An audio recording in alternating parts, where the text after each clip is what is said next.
Hello and welcome to Breakthroughs with Bree, where we are discussing all the topics that create extraordinary breakthroughs in our personal and spiritual development journeys. I'm Bree, otherwise known as Healing with Bree, and I'm a spiritual coach and Akashic Records channelers who helps sensitives and intuitives connect more deeply with their hearts, intuition, and souls, and teaches people how to process and alchemize the fears and beliefs that hold them back from living in their authenticity and purpose. You're in the right place if you like to hear about spirituality, psychology, healing, consciousness, manifestation, developing your spiritual and intuitive gifts, and living from your heart and soul instead of from your fears and ego. I hope you enjoy this episode.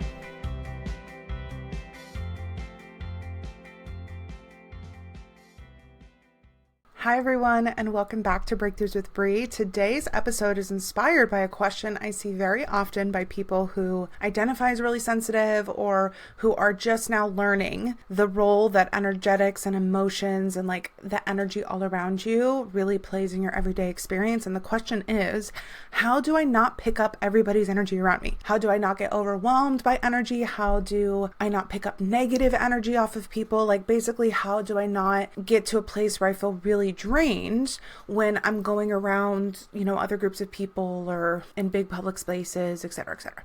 Let me tell you what, I have so much I'm excited to talk about for this because this is something I've really had to grapple with. If you follow Mystic Michaela, I'm an indigo and purple aura, which is a very sensitive aura combination, in particular that indigo. And so being very sensitive energetically and emotionally is something that I've always dealt with. And there was a period of my life where I was finally starting to recognize how overstimulated and overwhelmed I was, and also realizing that some of the ways that I was feeling when I was leaving certain situations or certain people, that wasn't really how I was feeling, but was a result of what other people were feeling in this space, and sort of not knowing what to do with that, and then as a result feeling really tired or really lethargic or sluggish and just feeling really overwhelmed in general because I just didn't understand how this all works and on what levels of your field that you can set up boundaries and how to manage it all. So I'm really excited to share some of those tips with you. If you're new to me or my podcast, I am a psychic channeler. I channel specifically the Akashic Records, which are the records of everything, literally ever. And the Akashic Record keepers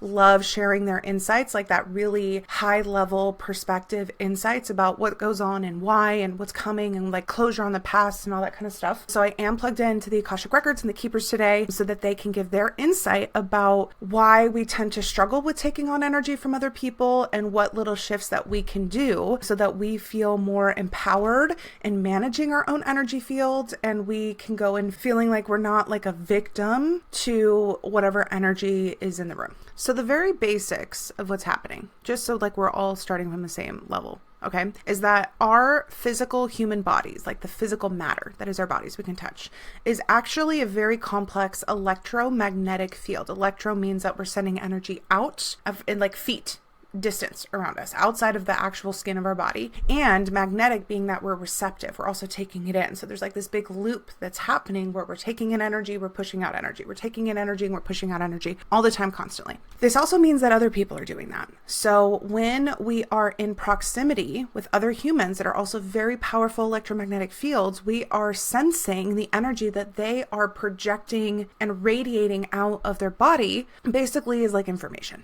Our nervous system is the interface between us and the energy that we're sensing, right? Our nose is the interface for our sense of smell, or hearing is our interface for sound. Our nervous system is our interface for information that's coming in on an energetic level. So we receive these signals, we sense these things through sometimes some of our senses, but really through our nervous system. And then our body registers that information. There are a couple funky things that happen when we register this information that can result in us feeling really thrown off by the energy that we're sensing. Sometimes in an ideal world, we would sense information from around us and we would just clock it. We would just notice it and we'd say, okay, got it. Cool, let it go. In a way where we are so centered in our own energy and who we are and the energy that's generated from inside of us that we're getting from our own higher selves, our own soul. And that is what takes the priority. That is what is the most influential over how we feel, is our own energy. And yes, we can sense, and sometimes that energy that comes in from other places is a little stronger, but we just let it flow and we let it go. And we stay in the core of our own energy as we're moving through and sensing and perhaps us responding to energy around us. But many of us did not learn how to do that as children. And in fact, we were taught the opposite.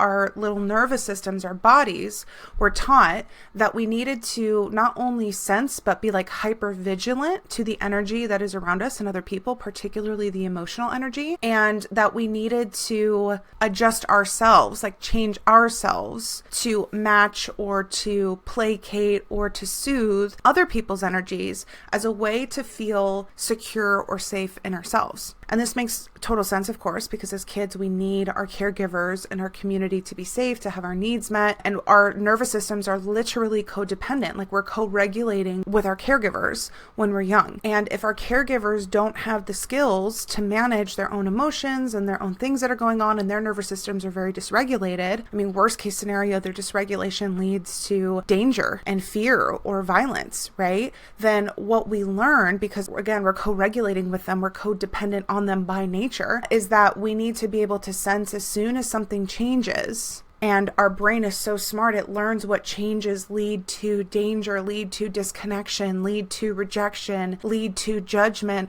worst cases lead to violence, right? And so we clock really early, like upstream, what are the indications that danger or safety or disconnection is on the way. And then we morphed ourselves, we changed, we went into maybe people managing or people pleasing, and we tried to do what we can to sort of like change the course.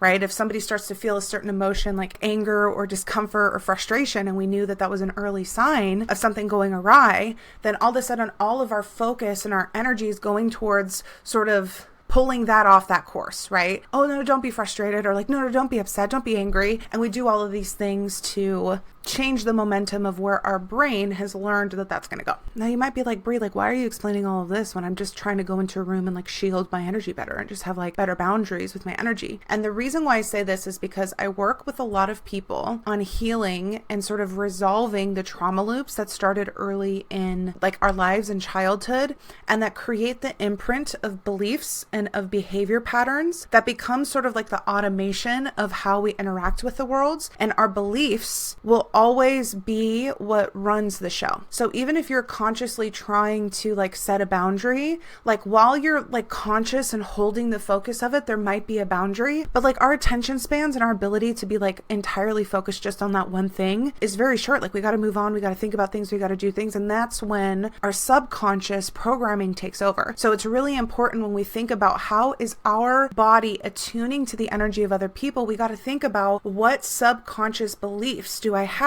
about what happens when other people feel a certain way, or when they're negative, or my level of safety around those people. Like, what are those beliefs? Because that's what runs the show about how much your energy reaches into other people's energy, how much of their energy like you take in, and what you do with that information when you get it. Because ultimately, I find that most people, and I learned this for myself too, that I was taking way too much responsibility for what was happening with other people's energy subconsciously. Like, it was not a conscious choice. This was early life conditioning. This was patterns, like deeply embedded patterns, that was leaving me feeling very subconsciously and sometimes consciously hypervigilant and like really stressed out about what was going on with other people, leaving me drained, leaving me holding on to energy that was not my own. And then you have that experience of feeling again drained. All of a sudden I have all these other people's energy, like blah, blah, blah, blah, blah. And sure, there does come a point where like imagining a white light around you can help, or asking for the archangels or your spirit teams to help shield your field can be important, but your subconscious beliefs and patterns are going to override those things 100% of the time, because you are the most powerful thing over your field, over your body, and over your experience. So the beliefs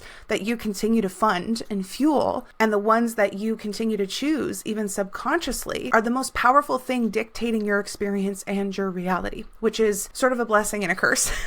Because when you're going through that process of kind of like revisiting and reprogramming, it's like, dang it, like we gotta rewrite that story. And until we rewrite that story, we're probably going to experience the same thing. But that also means that when you rewrite the story, like nobody trying to come in and influence your fields is going to be more powerful than what you've decided you want with your field, which is a great place for me to add in there. Nobody can make you feel a way you don't want to feel. I do get clients sometimes that come into my energy healing session sessions or my psychic sessions, and they say something to the effect of like, oh, I heard somebody put some sort of curse or had some sort of ill intention, or, they're like wishing negative energy on me. Like, how do I protect myself from that sort of thing? I'm here to tell you that your management of your own energy is always going to be more powerful than what anybody tries sending your way. Like, if you are in a practice of choosing positivity and joy and of nurturing and managing and releasing anxieties and negative things that come up, and if you believe, in your deservingness to feel good, and if you believe that you are not a bad person, in fact, you are a good person who's allowed to make mistakes. So it's okay if things get a little, like if you treat yourself and your energy field that way, like nobody's ill intentions can touch you, especially when you understand that other people's energy and their projections have to do with them and not to do with you. Like, it doesn't matter what other people would have. Like, that is never going to be more influential over your field than you are. And so that's one of the things I wanted to speak about when we're talking about how do we not take on other people's energies. Like, if you have decided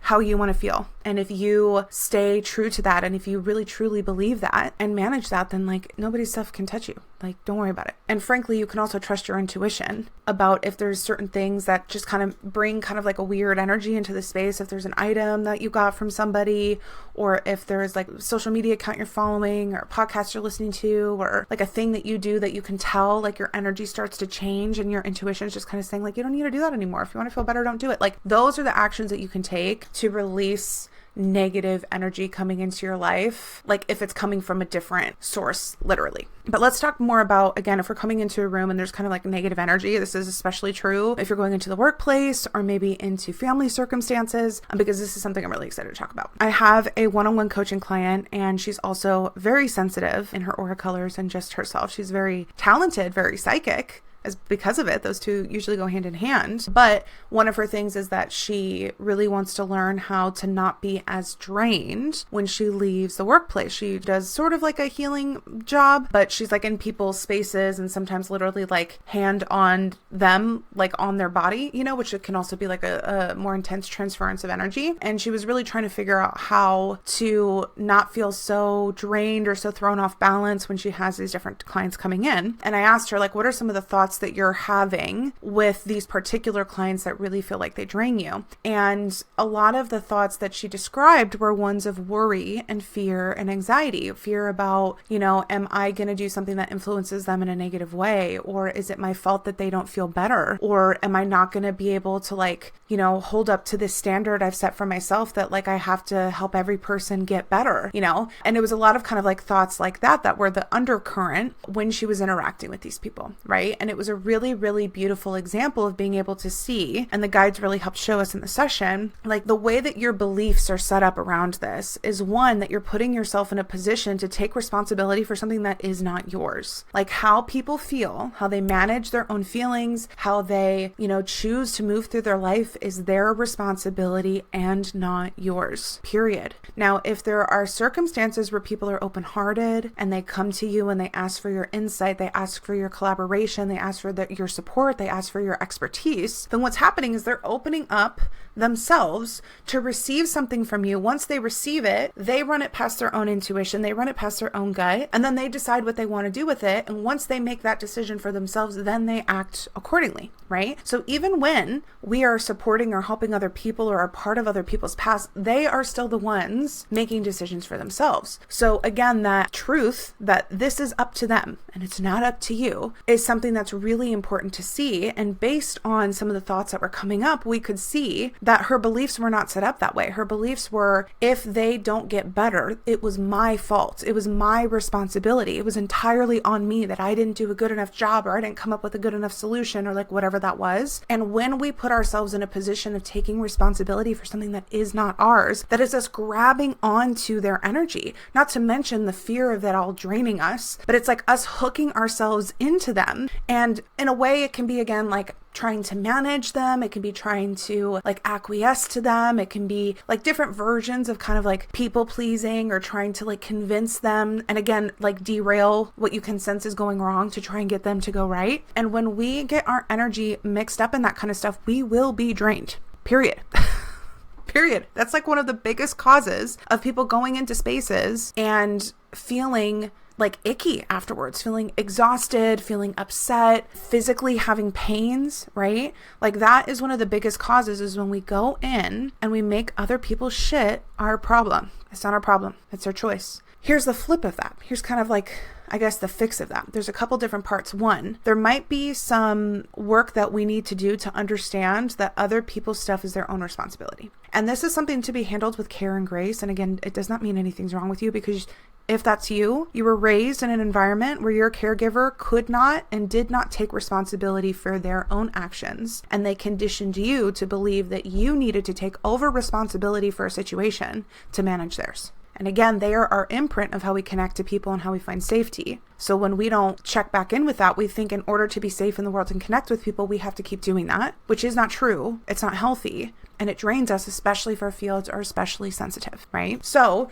that's one thing, is like, where am I looking around and thinking that when somebody's kind of off or they're upset, that one, that's my responsibility, right? And I have to somehow help them change course or make them feel better, or I have to then, spiral into, what did I do wrong because this must be my fault? Like those kinds of thoughts, when people's energies are kind of weird, is a sign that there's early life conditioning and trauma loops that need to be resolved, and some beliefs that need to be reprogrammed, so that you can look at that situation, you can perceive that situation and see very clearly, yes, their energy's a little off. I trust my intuition. I trust my instincts about the fact that the energy is weird, whether they acknowledge it or not. But I also acknowledge that is their choice right now. That is their thing. It's not my responsibility. It's not on me. Like I give them the dignity of their own path and their own choices. If they choose to look at the world and to manage themselves in such a way to where like they got a weird and heavy vibe, then like that's on them. It's not on me, right? And the other part of that is like, I am still safe. If they have a negative energy, if they have like a really, heavy thing going on, like I am still safe, even when other people are not like in a high vibe, when they don't connect with me, maybe they don't approve of me, maybe they don't like me. That's another big trigger for people who are really sensitive. Like doing that mental and emotional work to know that you are still safe. It's also learning how to regulate your nervous system. It's teaching your body. Because remember, we talked about how like as children, we learned the upstream, like the early sign of something going awry. So we've associated danger with that, right? Like we have to reteach and reprogram our body that doesn't automatically mean danger, that we are still safe as adults.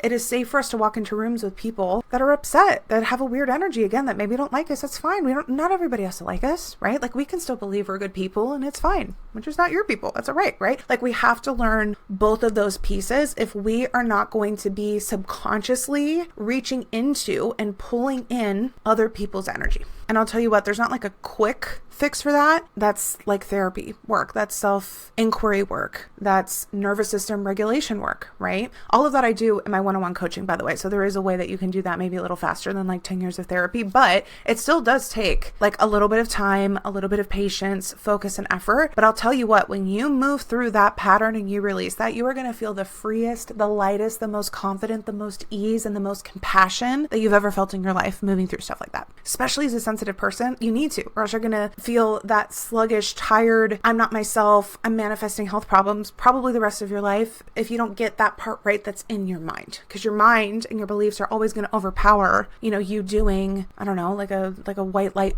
meditation at the beginning of the day if you have beliefs that contradict the intention of the white light meditation. Okay, so we've talked about the fact that nobody can put intentions out and affect your fields more than what your intention is for your fields. We've talked about the fact that taking over responsibility for other people's feelings, thinking that we need to change them or manage them in some way, is an us thing. And that's what's making us plug into other people's energies a little bit too much. And the importance of training our bodies that it can be safe to be in those spaces. It's not like a threat to our safety if other people have some kind of funky energy. Now I want to talk about, let's just say you got that down. Let's just say you feel pretty good about that as a starting place right now, and you're still trying to figure out, how do I manage going into places with my family or going into places like work where maybe it feels like you don't have as much control over who's there, and like you got to make the best of it, and you're trying not to be more drained than you need to be. First things first is, if you really feel like you have, released some of those childhood stuff we were talking about, being in a place of acceptance and non-resistance to other people's shit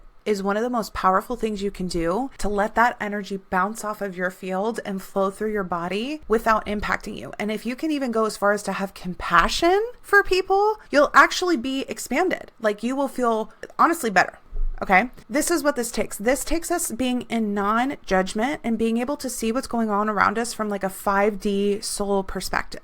If you walk into a coffee shop and some dude comes in and is pushing people aside and yelling at the cashier and making rude comments and kind of putting off this energy of entitlement, right? And let's just say you're somebody who's really sensitive and you don't want to be thrown off by that, but you can see everybody in the coffee shop is like uncomfortable and they're kind of reacting to this person coming in and making a scene. How a lot of people might respond is they might kind of be a little bit judgy, like how dare he, who is he to do this? And like, oh no, all these people are now so uncomfortable. Like, you know, that's so terrible. Like you kind of get into this story of, first of all, resisting what's happening because you don't think you should be doing that. And where you're kind of like lamenting like how other people are and how they're managing to it, right? Here would be the adjustment. One, let everybody feel how they want to feel. If other people around you are uncomfortable, they have the autonomy to make decisions that either advocate for themselves, follow their own intuition about what they feel like they should do, or remove themselves if it really is something that is like deeply uncomfortable for them. Okay. And the thing to do with this person that walks in that makes the whole scene. Yes, if your intuition tells you like, you know, speak up, say something for the cashier, of course, do that. But if it's not as much of a thing and it kind of happens fast and then it's over, one of the best things that we can do is be in non-resistance, be in a radical acceptance, and even be in a state of compassion. Like I might sit there and be like, ooh, there's a part of my body that felt a little uncomfortable about that whole situation. And like, I honor that, but I can also see like, this is a person that is deeply dysregulated. This is somebody who's probably like going through something, right? And probably doesn't feel very worthy. The entitlement usually comes from a core wound of not feeling worthy and not really getting support that they deserved, and some weird stuff going on for them. Who knows? Maybe they're on a path to figure this out and this is one of their breaking points. Like I allow for them to have this moment. I believe in other people's abilities to advocate for themselves and keep themselves safe. So it's not like I think he's a villain and they're all victims and all that kind of stuff. And like, it's okay if there's a moment of kind of discomfort in my day, right? It's okay if like there was a moment of like, oh, all right, like that was a little crazy, like, whoa, you know? And then I come back into my own field, I take a breath, and I come back into like the glory and the beauty that is the moment that I'm in, right? Or if you're at work and there's somebody who's kind of a jackass, right? Like at your work, like maybe it's a coworker that you come in on with meetings and maybe they're always complaining and they're always kind of making snide remarks and it's just like an uncomfortable energy to be around, and you're trying to figure out how to come into that and not be drained. Again, for you to judge somebody is for you to hook into their energy and to actually be engaged in their energy. Like judgment and shame, by the way, are two like binding frequencies. They're kind of like binding emotions. They keep you locked into whatever that is that you're judging. So if we're in a state, even if we think that we're righteous and judging them as being like an asshole or something, like that doesn't really serve anything.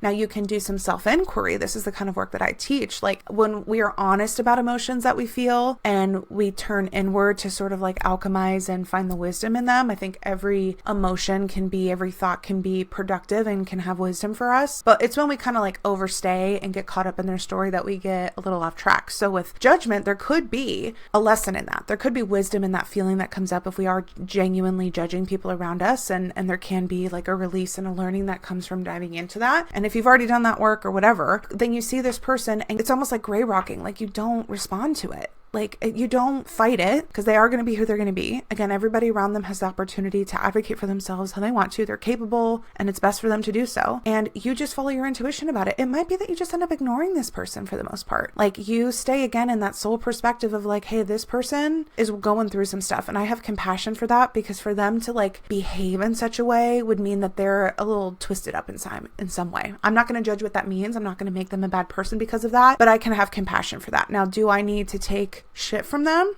No, I don't. I can have compassion and not be a doormat for them. And maybe part of that happening, if that's what's happening for you, is that there's a lesson for you to learn how to assert yourself compassionately, to learn how to assert yourself intuitively and authentically. Maybe that's a muscle that's important to your soul growth to learn, that this person's actually giving you the avenue to practice. Like, how do I say, no, that's not how I'm feeling that this is going to happen? Or how do you learn there's so many like fun accounts on social media and like TikTok and stuff. They're like, how do I professionally say, say, stop butting into my business, or you weren't assigned to this and I was. Like, how do I professionally, like there's places that help give you phrases that you can use that professionally and kindly draw a boundary, say, no, we're not going to do this. And also don't underestimate the tool of walking away. If somebody comes into your office, into your space, get up and leave. Right? Like if they try to like overstay it, like, oh, I gotta go. Like it's okay to remove yourself from situations too if you're feeling a little overwhelmed, and come back and repair if you need to. But again, the most important thing is, how do I stay in that soul perspective of all of this? How do I stay in my own energy and plugged into what I feel like is the way that I want to move through this situation, kind of independent of what's happening with anybody else, and keep myself safe,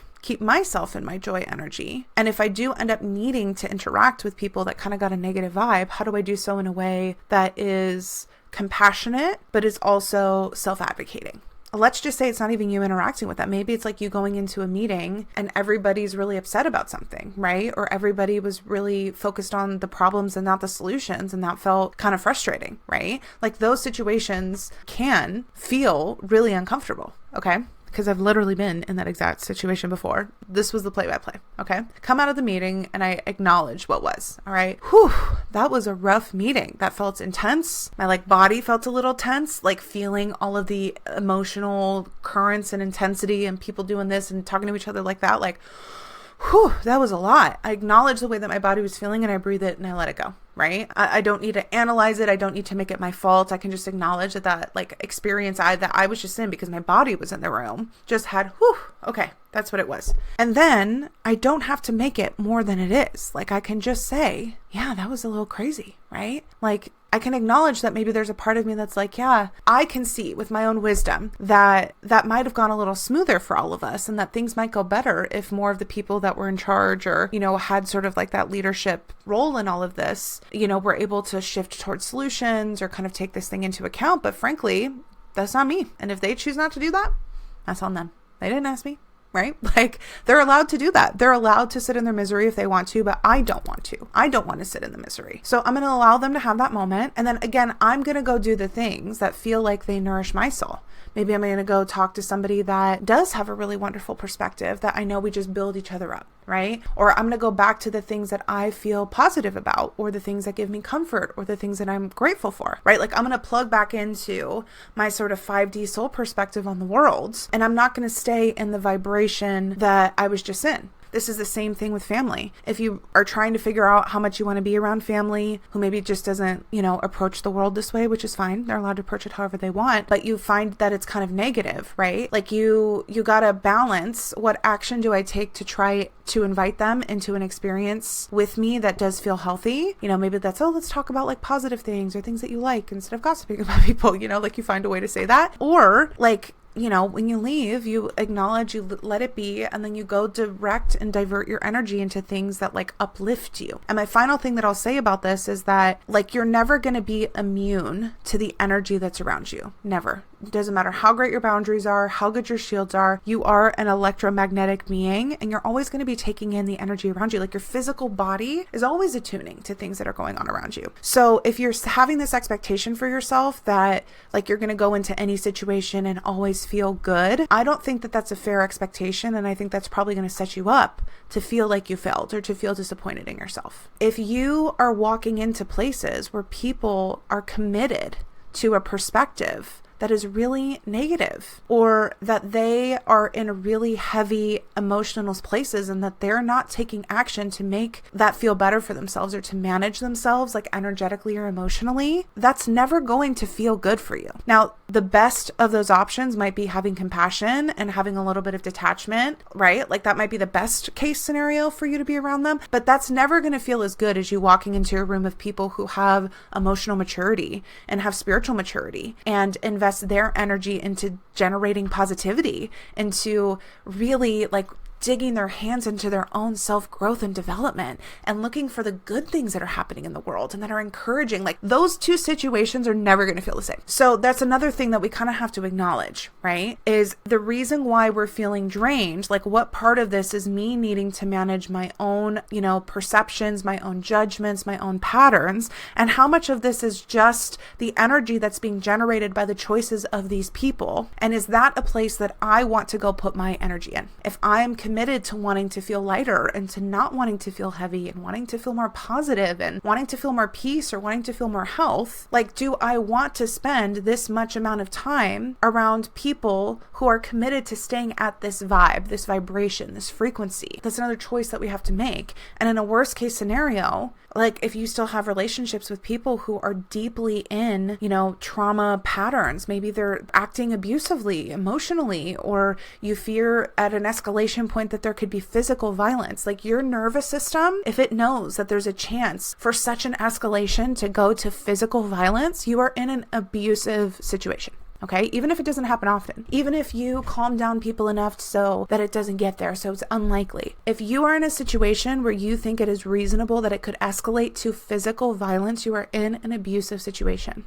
And I say that with so much compassion because I know there's a lot of people who think that that's normal. If you think somebody drinking too much or them just getting too angry, if you don't bend over backwards to placate or calm them down, if that could result in that, your body is going to be in a fear state and you're always going to be drained and you're always going to feel unsettled from your nervous system being in that fear state. So again, that's an example of a time when it's the circumstance, it's the environment and the choices that people are making in that environment that are making it draining, not you. Your choice is, are you going into that space? Why are you going into that space? Why are you spending so much time there? Can you start to spend less and less time there, right? Can you start using that time to rest, to heal, to expand your nervous system capacity, to show it that it's safe, to find joy, because all of that is going to help increase the resiliency of yourself. That's going to help teach you that energy I talked about at the beginning where you feel really solid in yourself. You're connected with that core of energy inside of yourself